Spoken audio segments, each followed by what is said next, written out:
Knock knock. Hi. Right? I'm Cheryl Sator. I'm a nurse practitioner student at United States University. Can I have your name and date of birth? Raymond Arañez, August 7, 1969. Okay, hi Raymond.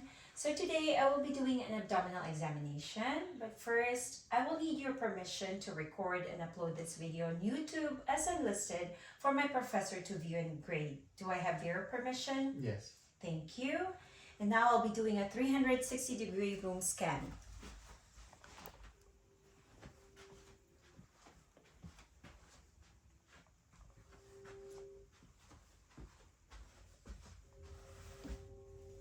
And now I will show that I don't have any hearing aids.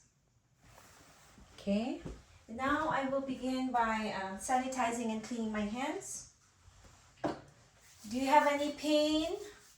No. No? All right. And did you empty your bladder? Yes. Yes? All right. So if you could lay down, I will properly position my patient with a pillow under his head and a pillow under his legs to relax his abdominal muscles. I will also drape my patient for privacy. So for the purpose of this presentation, my patient will be keeping his shirt on, but in actual and clinical setting, the patient will expose the abdomen up to the nipple line above the xiphoid process and below, and drape the patient below the symphysis pubis, exposing the groin area but covering the genital area. So I will begin by assessing and inspecting the abdomen. I will visualize for any discoloration, rashes, bruises, any stria, any scars, postoperative or trauma. And I will also observe for scleral icterus or jaundice in both eyes. I don't see any. And overall, his skin and his abdomen area, there is no jaundice. And I will also observe for pulsations, for visible peristalsis. I can see that his abdomen is protuberant, but it is symmetrical. And that is the normal finding. And now I will move on to auscultation. So I will be auscultating all four quadrants of the abdomen, starting at the right lower quadrant and the right upper quadrant, and also the left upper quadrant and the left lower quadrant. I should be listening for clicks or gargles, which occurs approximately every about 5 to 34 per minute. And next I'll be auscultating for the abdominal arteries, starting with the aorta in the epigastric region. This time I'll be using the bell and the diaphragm of my stethoscope. I'll be auscultating as well the right renal artery and the left renal artery, the right iliac artery, and the left iliac artery. So I should be listening for any bruits, any murmurs or abnormal vascular sounds. And finally, I'll be listening for the femoral artery in the right and the left femoral artery. So I don't hear any bruits or any murmurs or abnormal vascular sounds, and that is a normal finding. And now I will continue on with percussion. So I will be percussing starting at the right lower quadrant. So for percussion, tympani is heard for air-filled structures, and then dullness is heard for solid and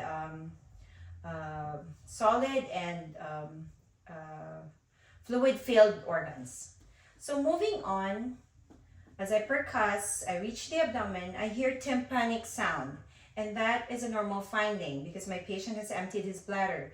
But if the bladder is full, about 400 to 60 ml of fluids, we will hear dullness sound. All right.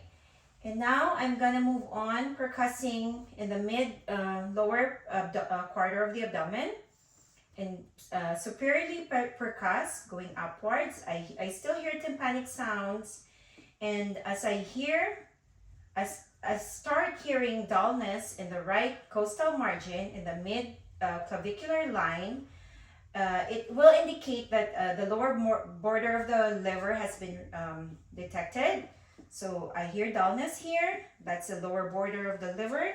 So I will be marking that spot. All right.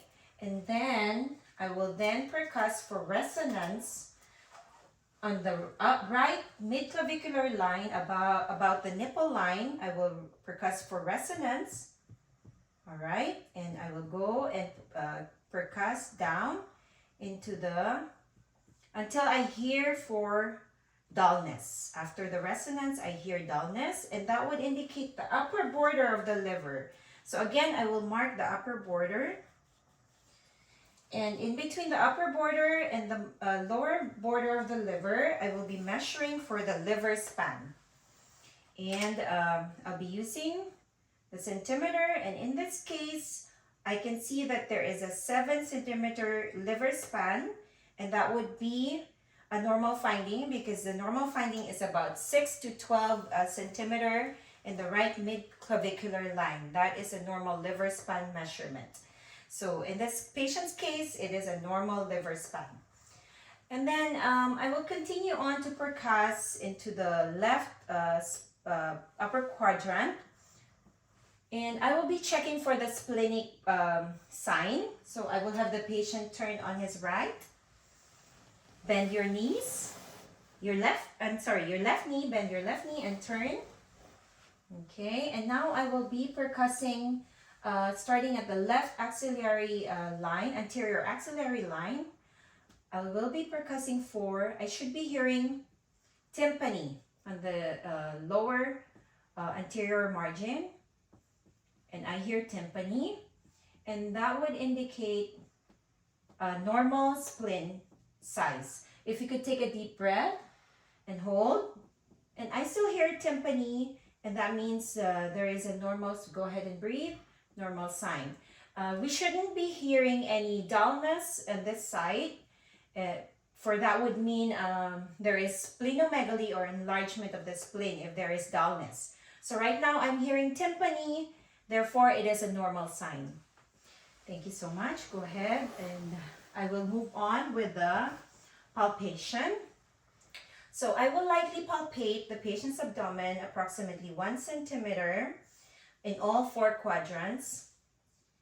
And I should be noting for any tenderness, any grimacing, any guarding, and wincing. And I don't see any. But to test for tenderness, can you go ahead and cough? Do you have any pain as I lightly palpate? So there is no pain as I lightly palpate. That is a normal sign. And now I will move on to deep palpation. So approximately 5 to 8 centimeter deep, I will palpate the abdominal area about all 4 quadrants.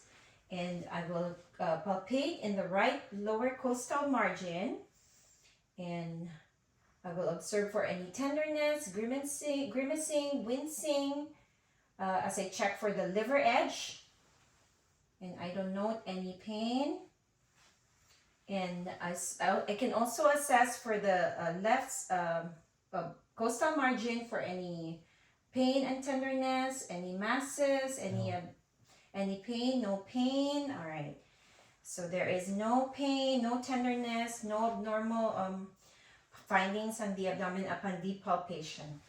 All right. So now I will move on with a special test. So I will start off with a fluid test, the fluid dullness, a shifting dullness test to test for ascites. So I will be explaining the test instead of performing it. So an examiner will be placing the hand in the mid-abdomen of the patient, and another examiner will be tapping the right flank of the patient, and while the other hand is checking on the other opposite side of the flank.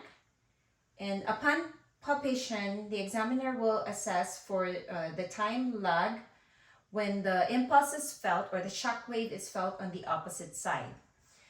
And if the test is positive, if the examiner will feel the impulse or the shock wave on the opposite side. That means the fluid has been passed by the acidic, that the impulse was passed by the acidic fluid, and that would indicate ascites. All right, so the next test would be to test for the Murphy sign, which is to test for cholecystitis. So in this test, the examiner will be deeply palpating the right upper quadrant. So as I deeply palpate, I ask the patient to inhale, and if there is a sharp halting inspiratory effort, that would indicate a positive test for the Murphy sign. But in this patient's case, do you have any pain? No, so there is no pain, so therefore it is negative for the Murphy sign. And the other test is to test for appendicitis. This is called the McBurney sign. So in this test, I will be locating the midpoint between the navel and the superior anterior iliac spine. So in this process, I will be deeply palpating the midpoint, and then as I deeply palpate and I release, I will check for rebound tenderness, meaning to say the patient will be experiencing pain. So again, as I deeply palpate and I release, do you have any pain? No. No, so therefore the patient is negative for the McBurney sign, and that is a normal finding. And the last test is to test for the costovertebral angle tenderness. So if I can have my patient sit up.